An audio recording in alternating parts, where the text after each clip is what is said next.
bahas soal SD. Nah, SD ini kalau dilihat dari sebagai abang pakar hukum pidana, apakah bisa dijadikan statusnya TSK atau gimana, Pak?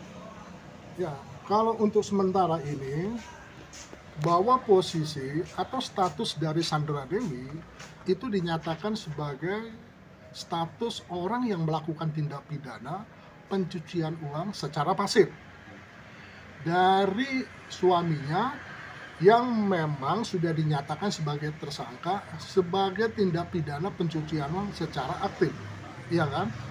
Namun kalau dalam konteks ini posisi Sandra Dewi itu juga bisa ada opportunity menjadi tersangka bila mana Sandra Dewi itu memang ditemukan oleh penyidik ya mempunyai tujuan untuk menyembunyikan atau menyamarkan hal atas asal usul harta kekayaan, ya kan? Itu bisa dikenakan pasal 5 ayat 1 Undang-Undang Nomor 8 Tahun 2010 tentang tindak pidana pencucian uang, yang dimana tindak pidana tersebut penjaranya itu paling lama 5 tahun.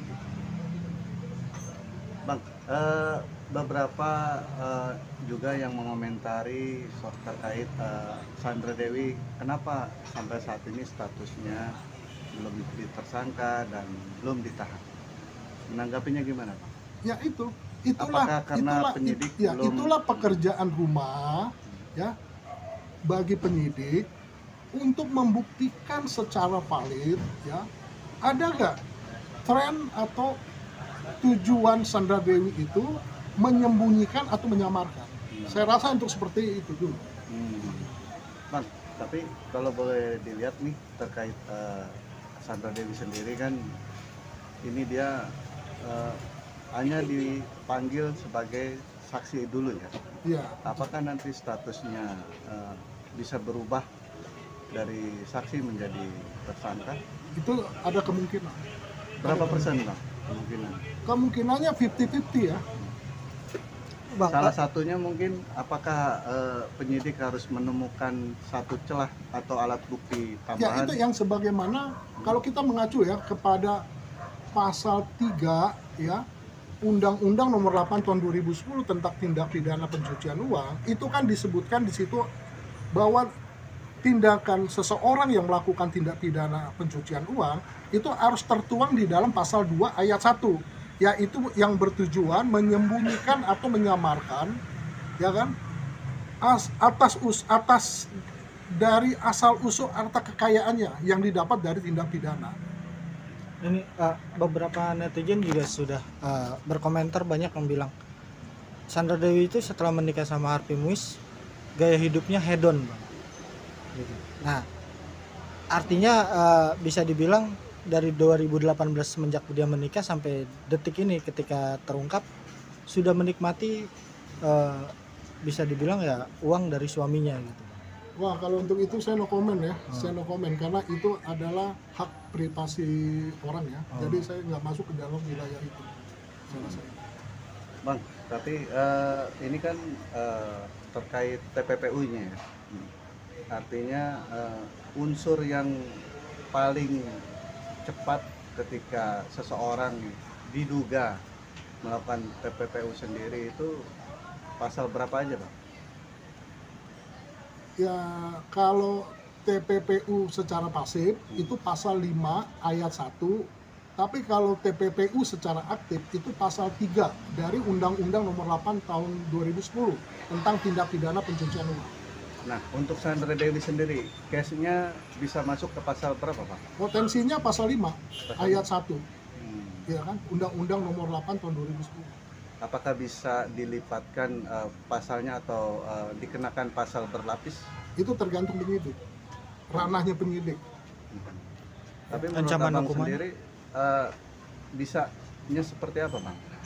Dengan adanya pasal berlapis yang bisa disangkakan terhadap kalau untuk sementara ini belum saya lihat ya. Kalau saya analisa, saya cermati, belum ada perkembangan untuk ke arah situ ya. masih dalam posisi sebagai status TPPU secara pasif. Walaupun sudah ada penyitaan Kalau gitu. penyitaan begini, Nah, ya kan, bahwa kita bicara masalah tentang follow up crime, tindak pidana kelanjutan. Tindak pidana kelanjutan itu kan ditentukan dari tindak pidana asal, predikat crime. Namun dalam pembuktian tindak pidana pencucian uang juga tidak harus bahwa tindak pidana asal itu dibuktikan terlebih dahulu gitu loh. Oleh karena itu pihak dari Kejagung melakukan proses hal tersebut. Jadi itu saya rasa masih legitimate gitu loh. artinya belum cukup dengan adanya penyitaan. Belum. Masih ada yang kurang. Ya perlu ada proses lagi investigasi yang lebih lanjut dari pihak penyidik. Contohnya Bang seperti apa? Ya kalau memang ditemukan bahwa Sandra Dewi itu memang nyata-nyata mempunyai tujuan menyembunyikan atau menyamarkan yang sebagaimana di dalam pasal 2 ayat 1. Tapi kan terkait ini mobil atau kendaraan salah satu unit yang dimiliki oleh Sandra Dewi sendiri sudah ditahan oleh pihak penyidik. Iya, itu kan tidak bisa membuktikan bahwa Sandra Dewi itu memang bertujuan menyembunyikan. Karena TKP-nya juga itu ada di alamat dari Sandra Dewi. Ya kan? Kecuali Sandra Dewi itu melakukan suatu perbuatan, dia menitipkan misalkan kepada si A, pada si B, kepada si C misalnya.